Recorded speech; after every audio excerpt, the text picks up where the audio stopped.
You're right. That's how you run on the keyboard. Yeah. It makes it a thing. I think it's them like you start with somewhere that it's not supposed to.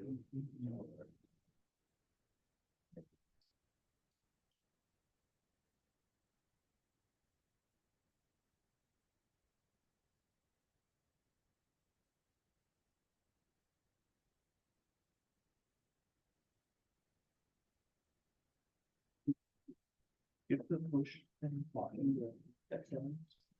No, no. So, but I know is when I can pump the GPR, you have to pump every single GPR that you do. Yeah. But in like reverse order. So first thing was versus RBP. That's first.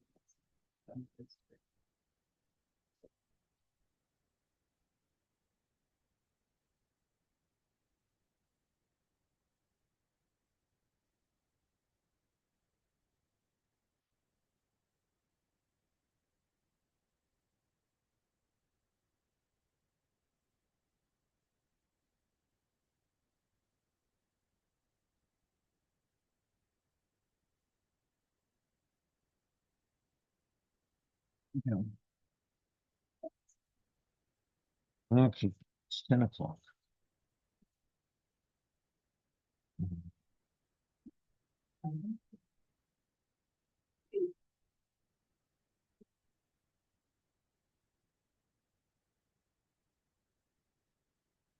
Hmm. Okay, everybody, it's 10 o'clock. Let's get started. The one announcement is if you're having difficulty with assembly with this course, here are two opportunities in one day. Just for your information, there's this one and this one. And don't fall behind in this course. It's the worst thing you can do. So stay up to date. And if you know you're falling behind, visit SI. I think I've given you all the tools necessary to complete the program. Now it's your job to put the jigsaw puzzle together. You put all those pieces in the right place and it will run. So we turn our attention to something new. What is the name of this course?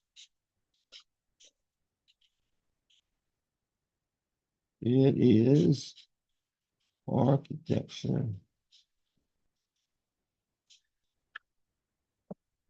and assembly.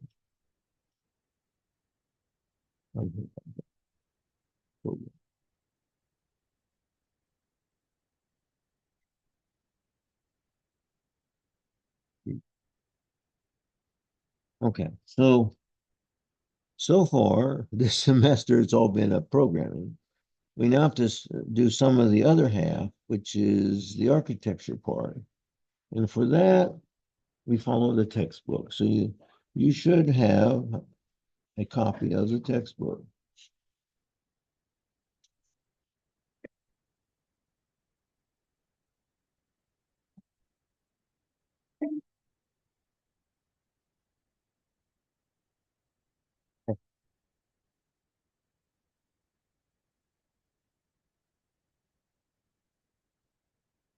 So it was written by a professor in Las Vegas, at the University of Las Vegas. And I guess out of kind heart, he decides not to make a profit on this book. He made it available for free, which is a nice thing, and you get it for free.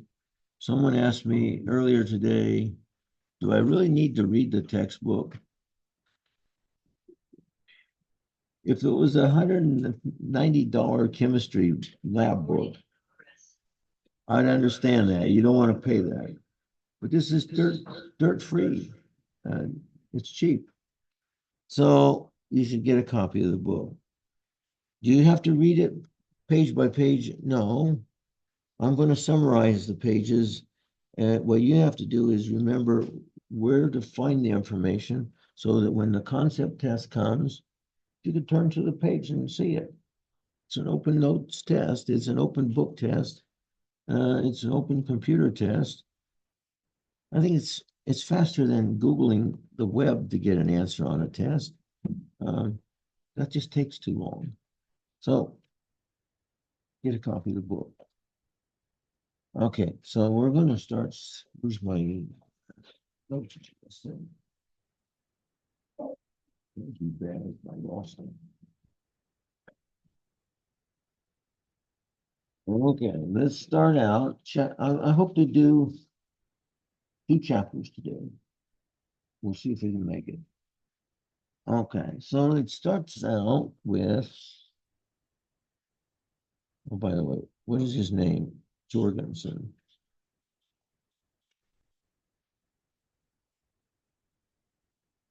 Okay.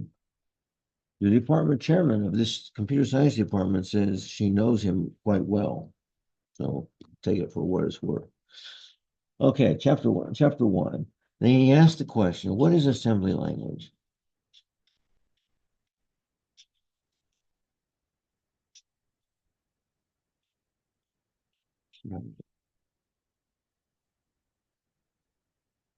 And he has a long answer, but I have a short answer. The short answer is any language, any computer programming language that communicates directly with the hardware without passing through other layers of software must be an assembly language.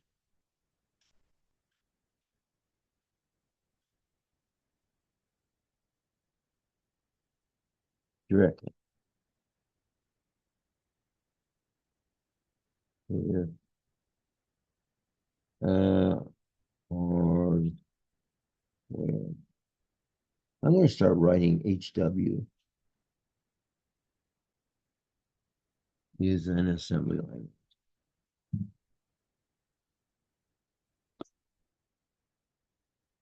Okay, if you're running a video recording, I'll pause you so that all gets in the page at one time. It doesn't quite fit the screen, but it's close. Okay. Finish the sentence with the hardware. Oh, period. That is the end of the sentence. Next question he asks is, why do we even bother to learn this?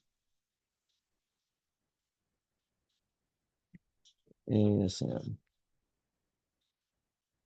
And he's got a half dozen answers here. He says, helps you develop better algorithms when you go to other languages. To have the knowledge of architecture helps develop better algorithms.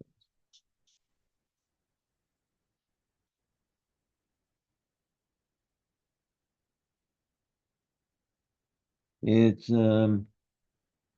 teaches you I/O buffering. A little bit of that, I/O buffering.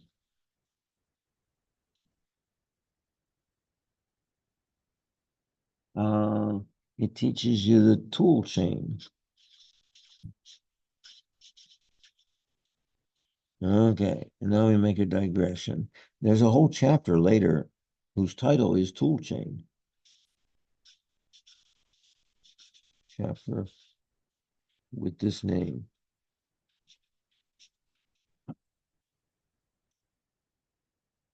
Okay, so his favorite was tool chain. Tool chain is a collection. Is a collection of programs. Can't make it fit. Programs used in the development of software.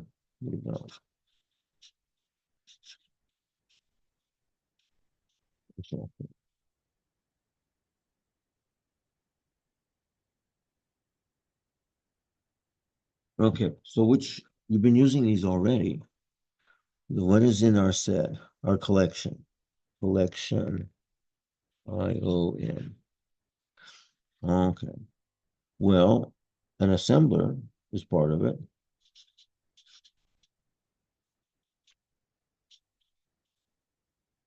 A compiler is part of that set.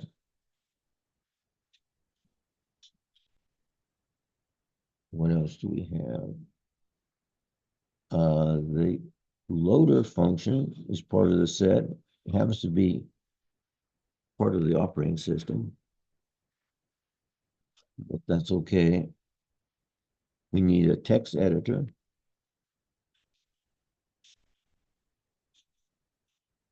And text files. We need a debugger.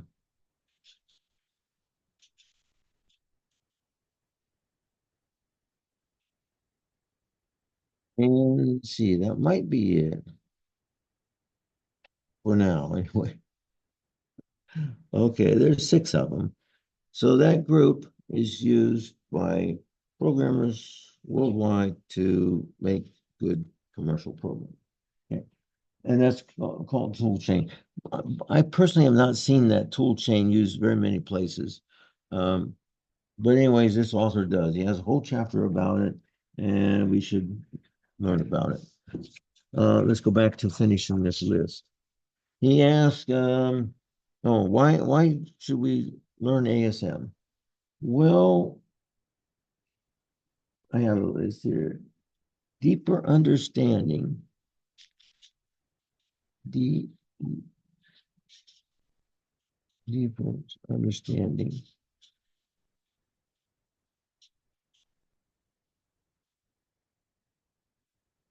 of function calls.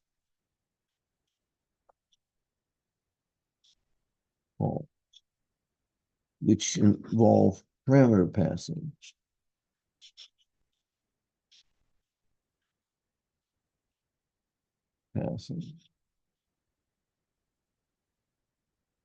And the return of a function. Okay, so superficially, someone enrolled in the first semester C++, a brand new freshman, can call a function, but doesn't understand what it's doing. So learning assembly, we actually understand we will understand what it's actually doing. Okay, so then he has a couple others, like learn interrupts. The semester is not long enough to get there, but it's in that textbook. Interrupts, and what else did he say? Multiprocessing.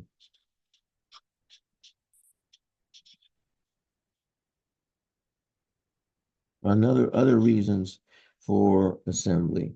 So this is a time factor for us. Okay.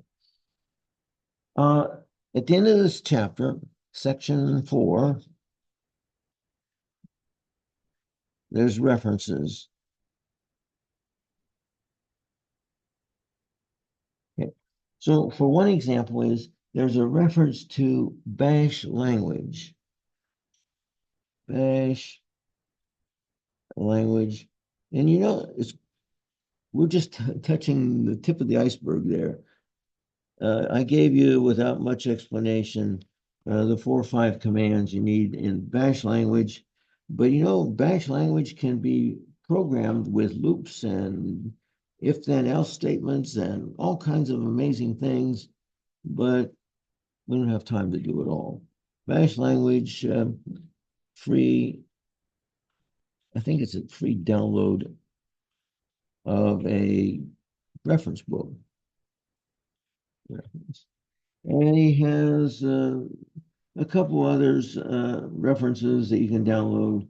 There's one about toolchain reference. Okay. So I'm going to leave that. If you feel the need for other printed information without cost, you see section 4. Okay. I thought we do chapter 2. Now that's not a complete, I'm not reading back to you the whole chapter 2, obviously. I'm giving you a high level outline of what's there. And then on the day of the concept test, you'll know where to go for information. Okay. You still need the chapter to look at the details. Chapter 2.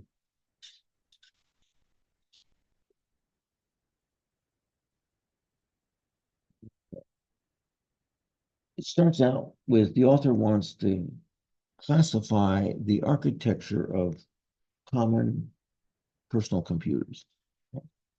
So it goes back to 1945 is sort of the starting date from which we label the era of programmable computers starts.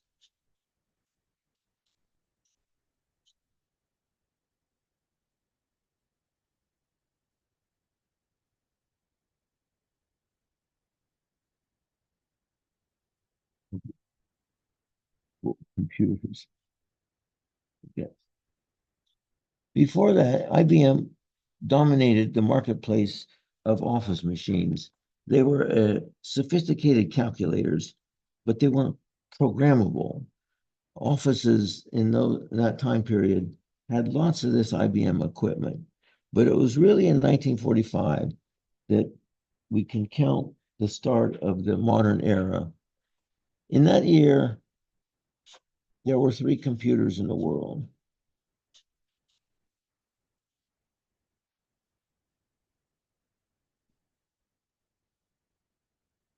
And I don't remember where they were. I think one was in the Defense Department, one was in the Weather Bureau, and one was at the University of Pennsylvania Computer Lab.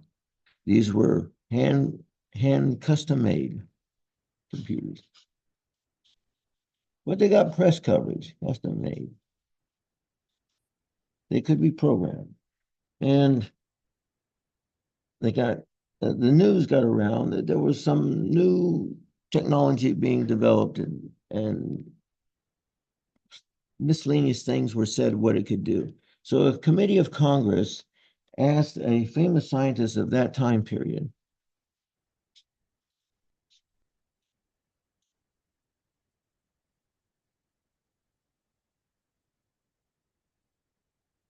to go visit the 3 computers and investigate what's there and come back and write a report, which he did.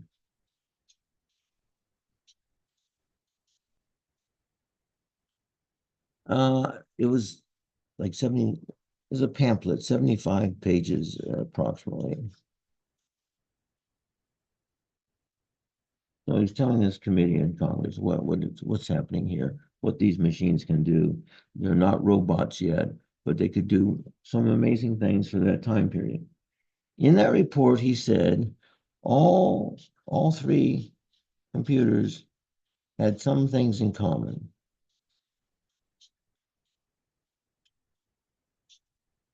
Had. Okay, here's what they have in common. According to a long time ago. Okay.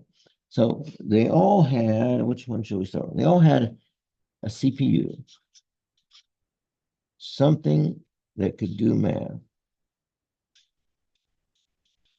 perform.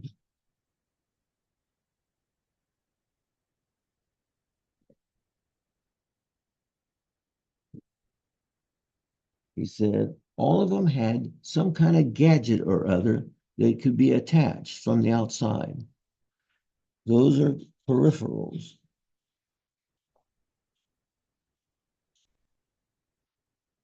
What were they attaching? Probably a paper tape reader. I actually used one at once. Various gadgets, readers and printers, and they didn't have a CRT yet, but they had gadgets that they would collect together and attached to the computer or detached from the computer, detached from the computer. Number 3, it had a place to save data for short term. Primary storage unit, short term.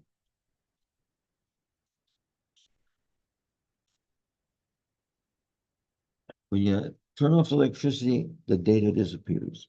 What do we call that thing today? That's memory. I don't think they use that word then. But today, that's memory. It said they had a secondary storage.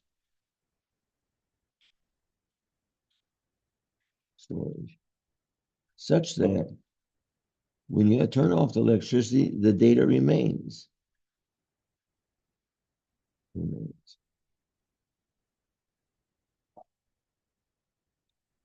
What do we call that today? Hard disk drives, solid state drives, flash drives,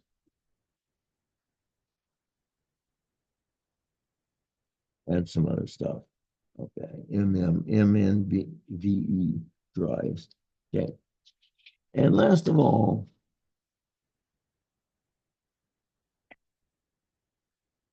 at that time there was a bunch of wiring that traveled all over the place. I'm sure it looked ugly. So he said there's a bus. That's the name, the collective name for all the wiring. A bus that connects all the above together.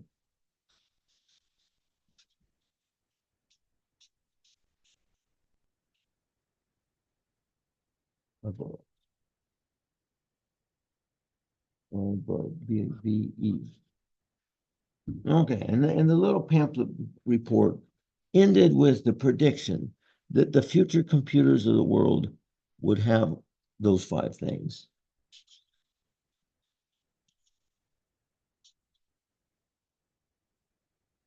Future computers will have all.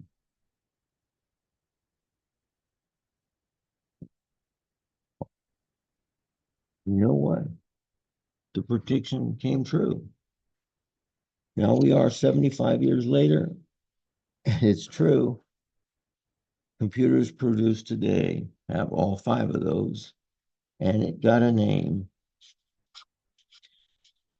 Those are called von Neumann architectures.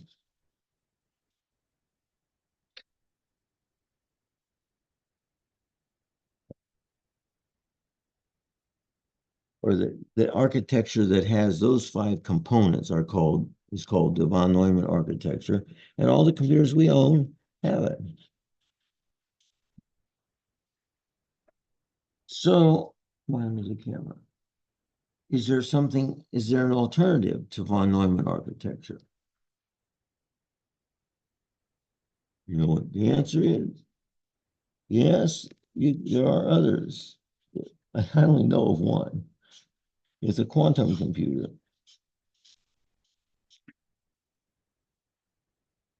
Very new, but it doesn't have that architecture. It doesn't have a bus. It doesn't have this kind of storage. I don't even know if it has a microprocessor. Quantum computer.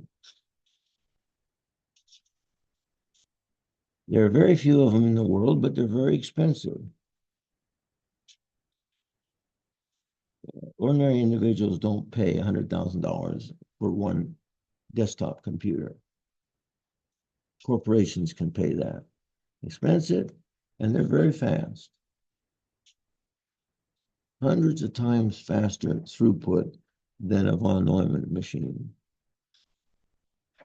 But you have to pay for it to get that. I don't know much about quantum computers. I've read a little bit about them, but that's all.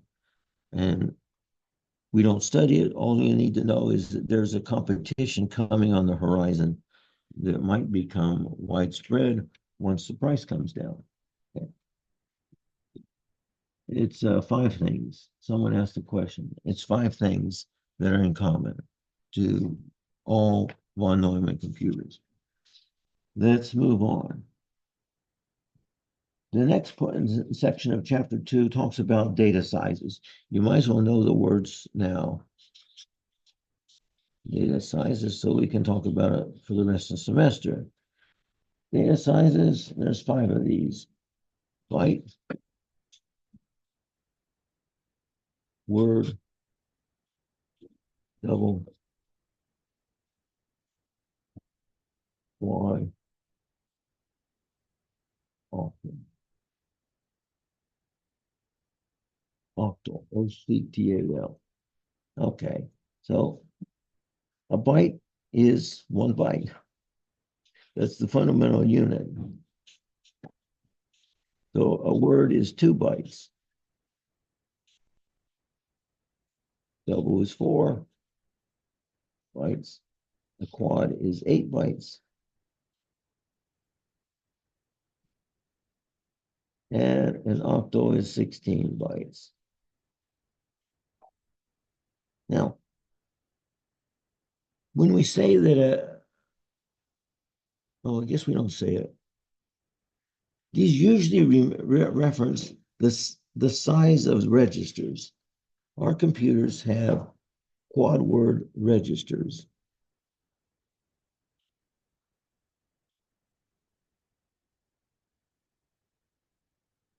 If you go to museums, you can see computers that had 4 bytes in their register. And even older, it would be 2 bytes in a register. That was a Radio Shack computer. Had 2 bytes in each register. I don't think there is a computer that had 1 byte. That's the baseline measuring unit. The octal computer doesn't exist yet. Someday it will be released. It's in research and development now, but there'll be 16 bytes in a register, and it will be called an octal register, octal bytes. Okay, data sizes. What's next? Oh, some of these compare with ordinary programming languages. The author has a table about height over here and size. So in ordinary programming languages, we have data like char, short, int, long, float,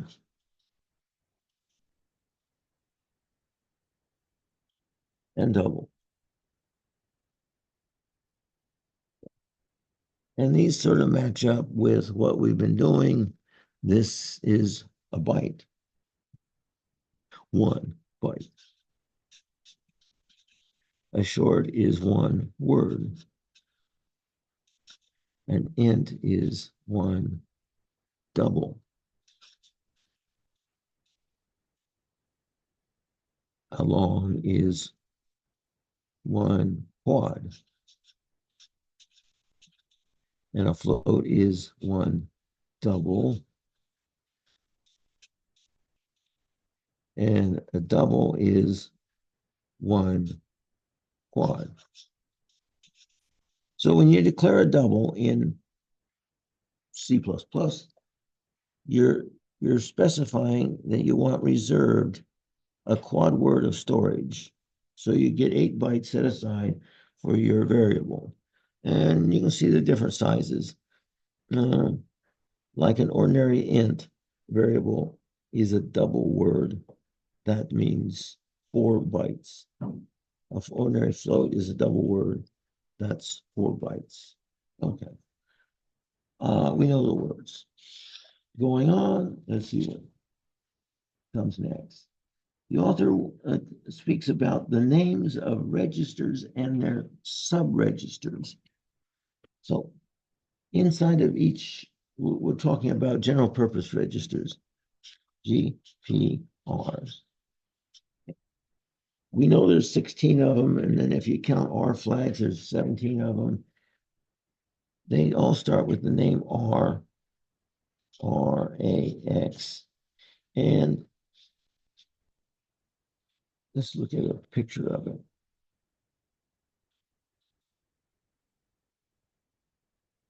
If you cut it in half, the invisible separation there. Well, we're going to give names. Towards the right is called low, and towards the left is called high. So the low half has a name from old history. That's EAX. And you can still work with those. You can move EAX, EAX 17. Where's 17?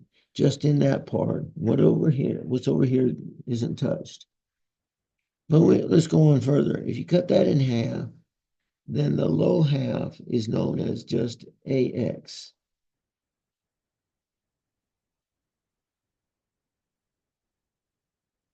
And if you cut that in half, the little piece over here is known as AL. L is for low, I'm sure. When you cut it in half, the upper part, the high part, doesn't get a name. So we have no name for this part or this piece individually. There's no name for it. It's always the low part that gets a name. So every register in the general purpose ones has this subdividing. Now, I don't want you to use any of them, except in the semester there, I think 2 times when you really have to use them. I know you're going to ask, well, why do we have them? It's for legacy programs, old programs written long ago so that they can still run. They need these names of sub-registers. Okay, so that is not enough space there. I guess,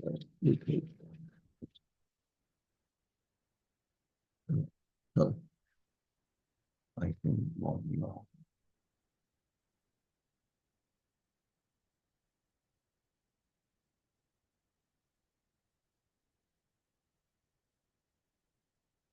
Okay, now I can see that.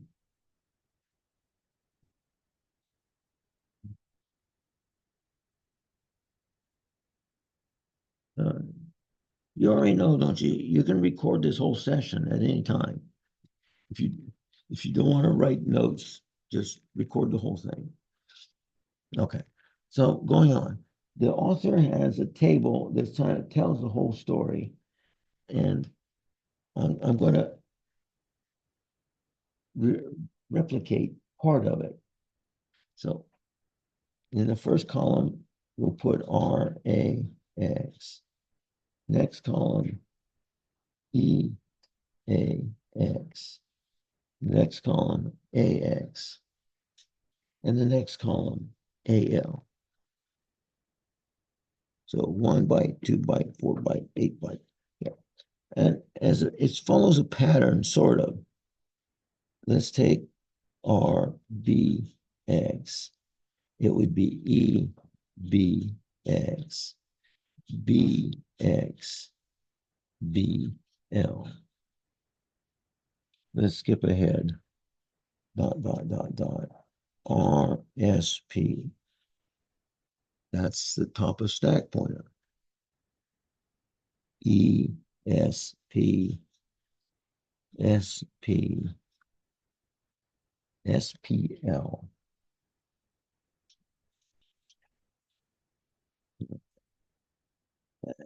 Let's skip ahead a little further. R8. Now, the pattern changes at this point. It's R8D.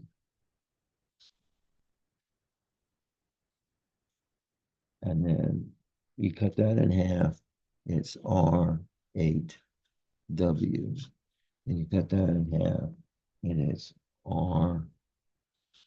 It's not L anymore. It's a B. R8. If I were creating this system to be consistent, I'd make all these end in L, but it doesn't, ends in B. Okay. So dot, dot, dot. R15 is R15D because its size is double word. No, that isn't right. Why did I say that? Yeah, that is right. That's a double word. And then R15, W, the size is a word. And then this is half of a word, R15B. Okay, here's a rule. This is not in the textbook. You want a high score on your assignments when you submit them. Don't use any of these. There is coming, when we come to a need for them, I'll tell you what it is. There is coming scanf. Scanf reads numbers very well. If you give it no number, it puts an emergency value in EAX, and we have to use that one. It's the exception handler. Puts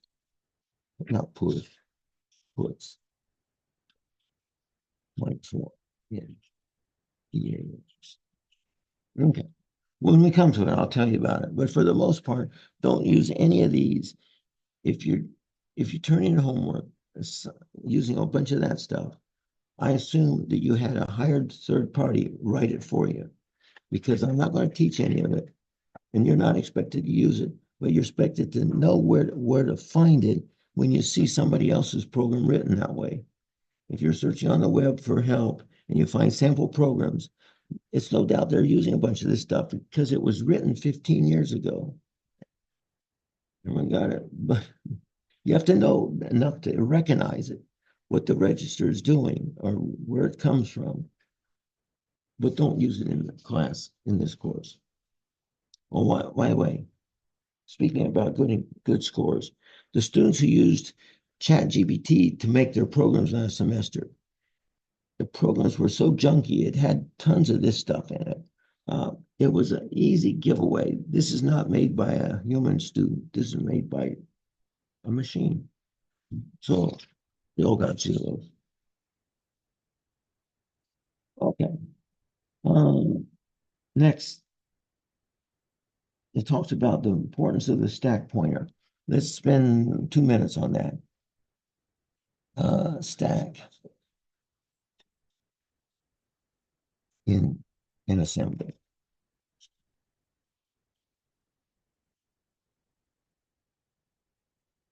All machines, all von Neumann machines have a built-in stack. And we use it a lot. The stack, well, it grows. Let's do the full thing here. You know, we did all the memory. It's like that. And up here, so these are high addresses up here. And these are low numbered addresses down here. So the stack is in the high end of memory. And if this is the top of stack here, then this corner has address that's stored in RSP. Okay, so RSP has the address and it points to that guy right there. The back one in this corner, you'd call it the bottom of the stack. Has an address that's stored in RBP. Is that visible? Terrible diagram. Your book will show you nice machine-made pictures. Okay. So it's upside down. When you don't make a push, it's going to grow downward.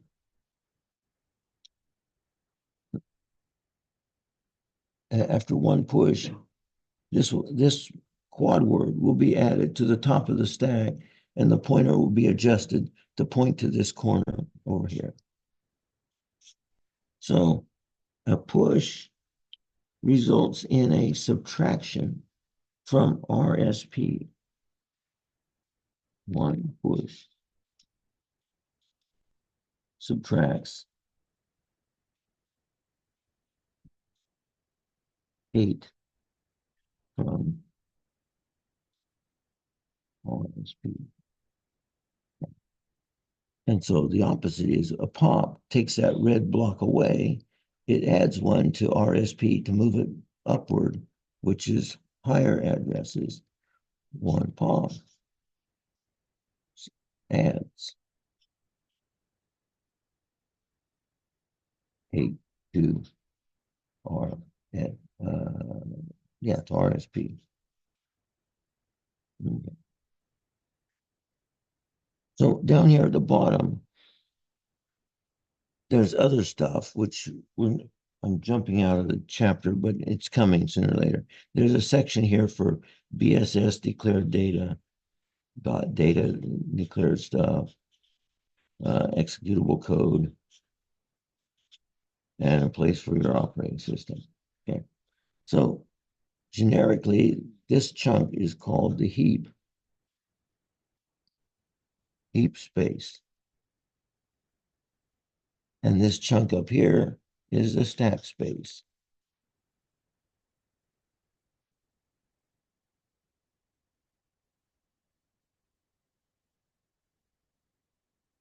Okay. The bottom RBP, we usually don't do anything with it, except when a function call happens. Then we do have to manage that. When you write your first program you're working on now, what is it right after segment text?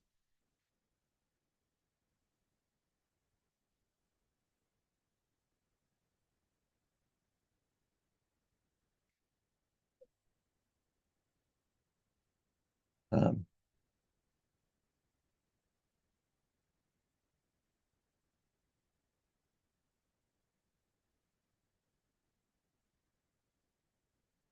there it is. Okay. I just said a moment ago, we never change RBP, but I'd say that's like 98% of the time we never change it. But here it is. It's being changed right there.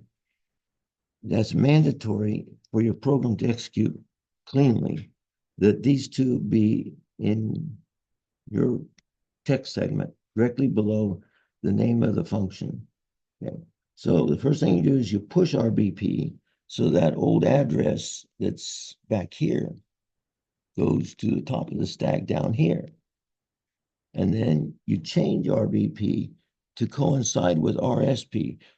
For a short moment, these two pointers are pointing to the same place. RSP and RBP are pointing to the same place. Okay, so what was this discussion come from? It came from the stack pointer, RSP, the base pointer, RBP, you're supposed to know that. And then after this discussion, it goes into a short description of the RIP. Again, it's a register we normally don't modify ourselves. RIP. It holds an address continuously, and the compiled, the executable code is copied into here by the loader. And the first instruction is down here in this corner. When the loader puts the address of that one into RIP. So it points to that first instruction. Oh, and I kind of have to let it go to your visual memory. This points to the first instruction. In low addresses, whatever it is, 7A, B, 690. Okay. So that is then when execution starts, the pointer's dereferenced and that value gets copied into ALU. Copy.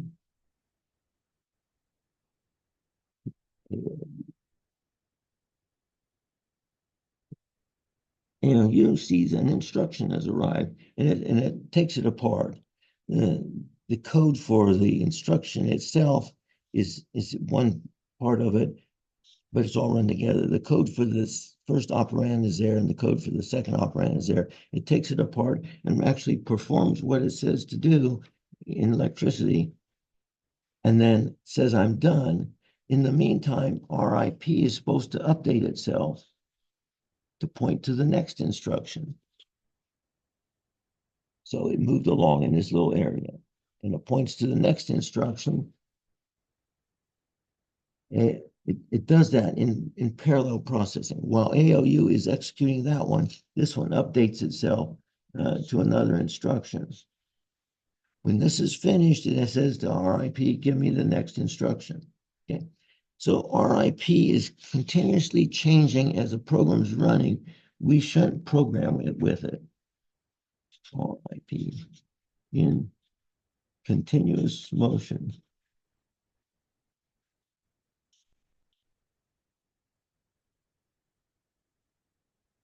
Continuously being updated. We should not use it as a storage register for our programs. That will simply just crash the whole program. Don't use it. By the way, we can read it, but we shouldn't modify it. Read is okay.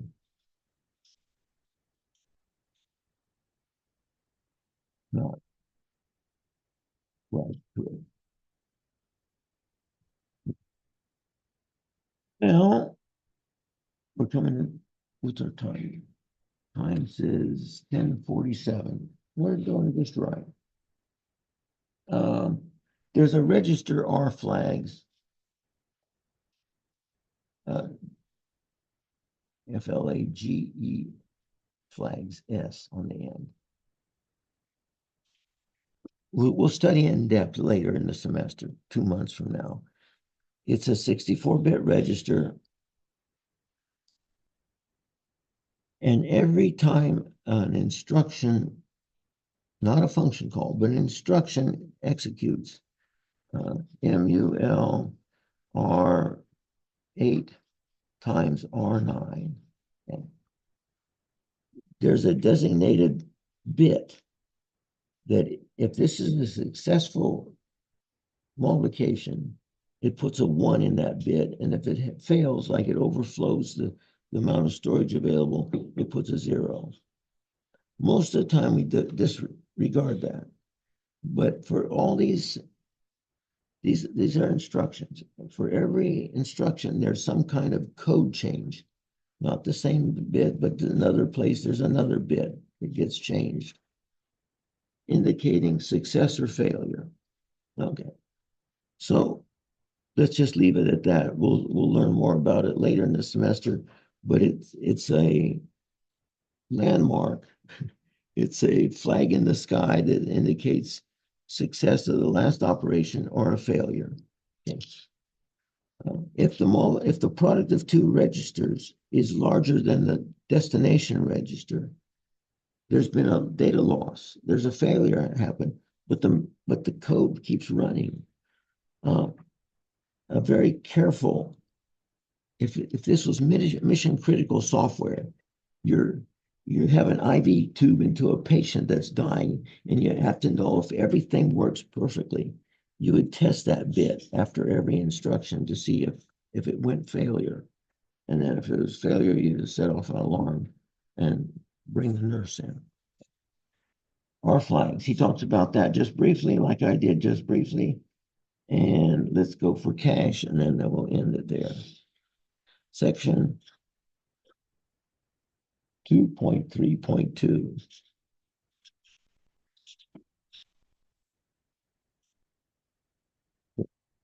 Yeah. Cache is inside the CPU. Where is it? It is inside.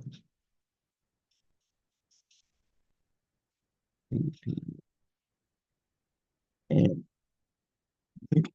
when data has, let's see if I can make an abstract picture. ALU and nearby is cache.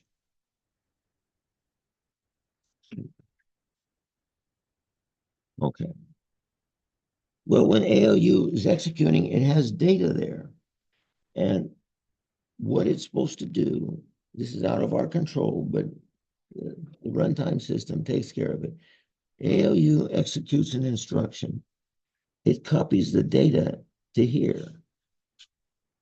And then it executes another instruction, and it copies the data not the instruction, but the data used by that instruction.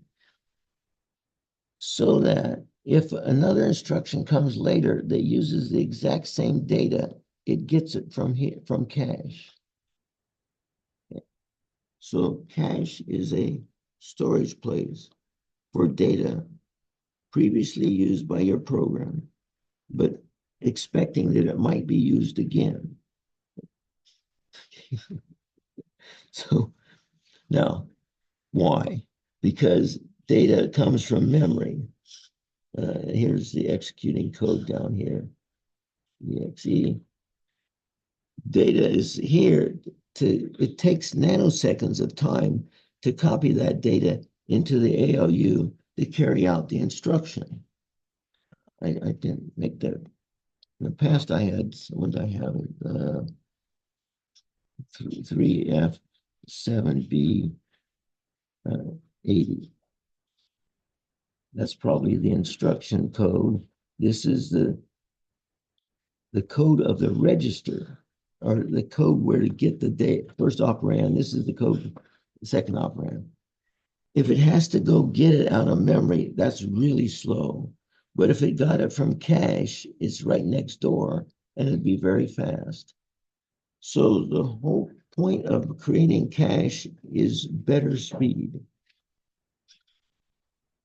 Well, it is speed. We don't program cache. Nobody does. I think it's built in by the runtime system to keep pushing every data here. But what if cache overflows? The true picture is something like this. ALU level 1 cache. Next door is level 2 cache. And next door to that is level 3 cache. So the newly used data goes into level 1. And if that fills up, it gets overflow gets pushed into level 2. And if that fills up, it pushes into 3. And if that fills up, it gets thrown out. Okay. So level 1 is closer. So that's really fast, 1 nanosecond. Level 2 is further away. That takes 3 nanoseconds, and level 3 takes 6 nanoseconds. Those are hypothetical numbers, but it conveys the idea that what cache is. And I'll end this lecture with showing the screen here. Share the screen.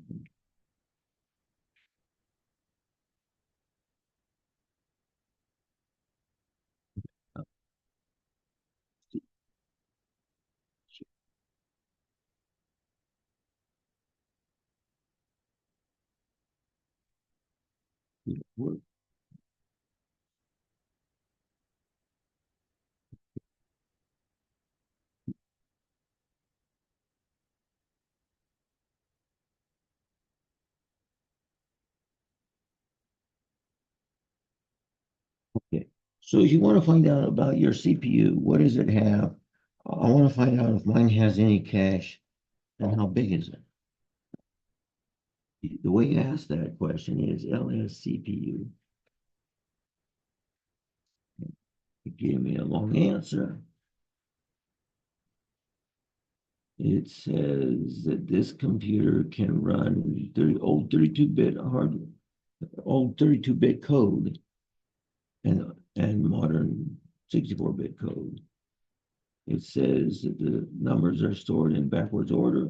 That's called Little Indian. And somewhere down here, there it is. There's the cache. So I honestly don't know why there's two level ones, level 1D and level 2, level 1I. Both of them are 128K bytes, not very big. Level 2, slightly bigger, 1 meg.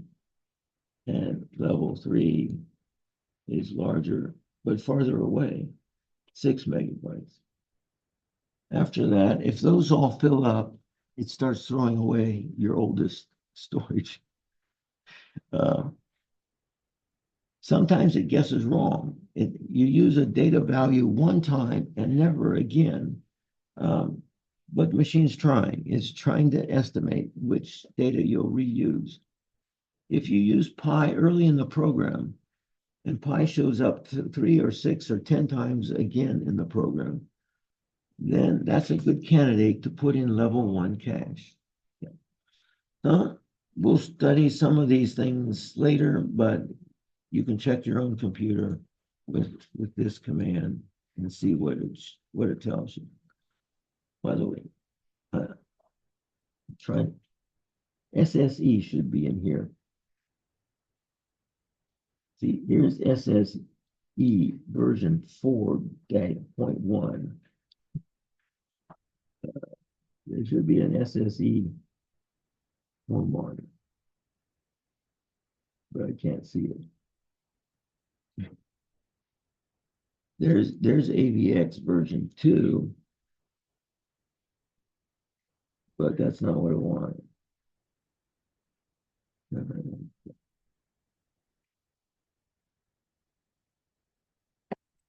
I don't know what the answer is.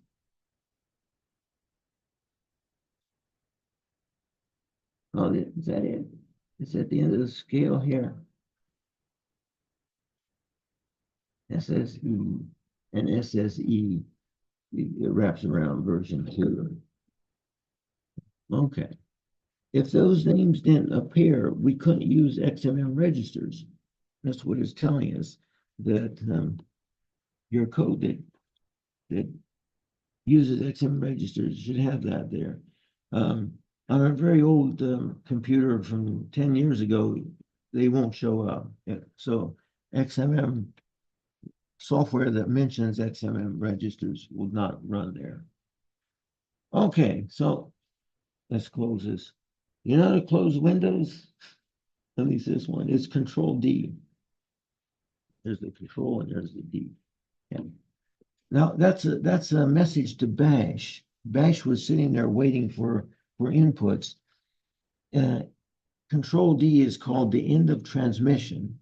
If you send to Bash end of transmission, Bash figures you're done with me, so it closes itself. That's the end of the lecture, and I need to cancel it. Oh, okay. That in a 3-byte instruction, one of those, usually the one on the left, the 3F, is the code number for the instruction you're going to execute. Say you're executing add.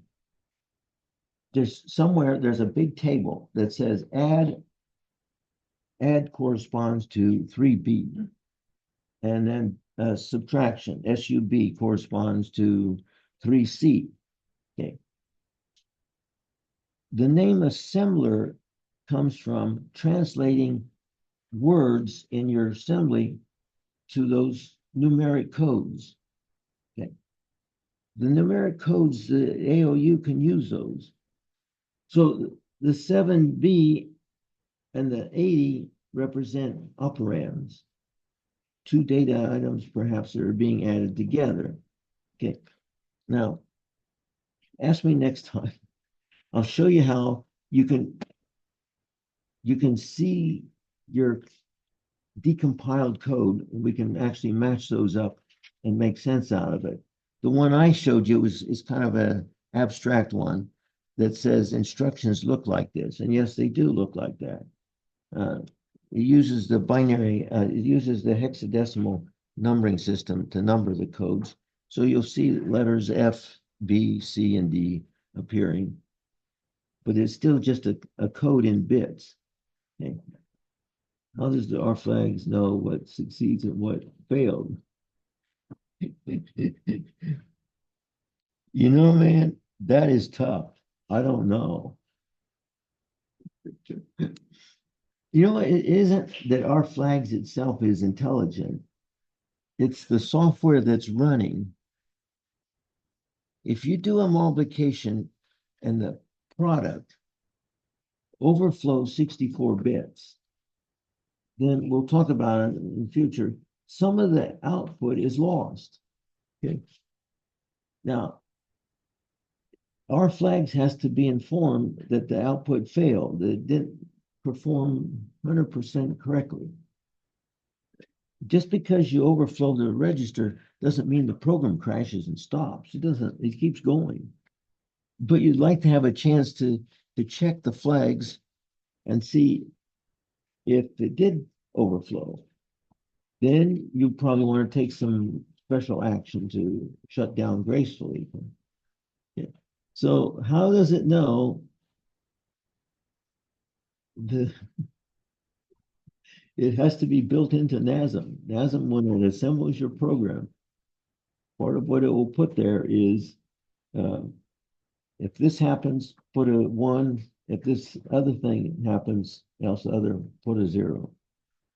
I don't know the full answer, Mohammed. That's a tough one. Yeah.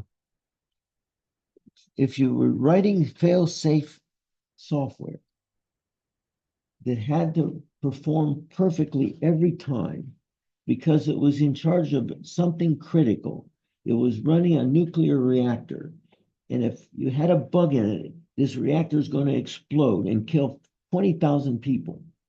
That software has to be so perfect that no matter what happens, it doesn't blow up.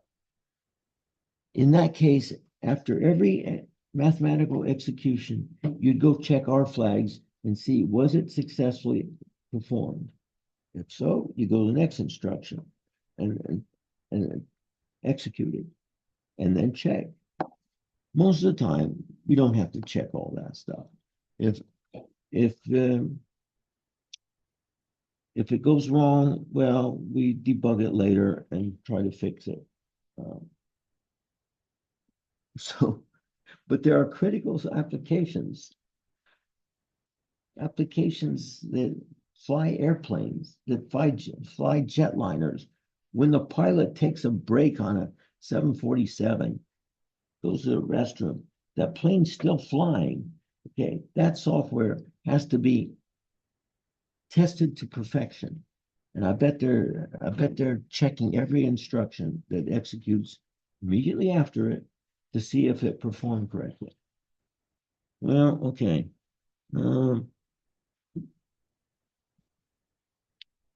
Have a great day, everybody. I'm going to stay here until 10 to 12, just slightly before 12 o'clock. You're free to ask me questions. You can send them by chat if you wish, or you're free to work on your own program. That's a good thing. And don't forget the SI meeting at 1 o'clock today. You'll have a good time there.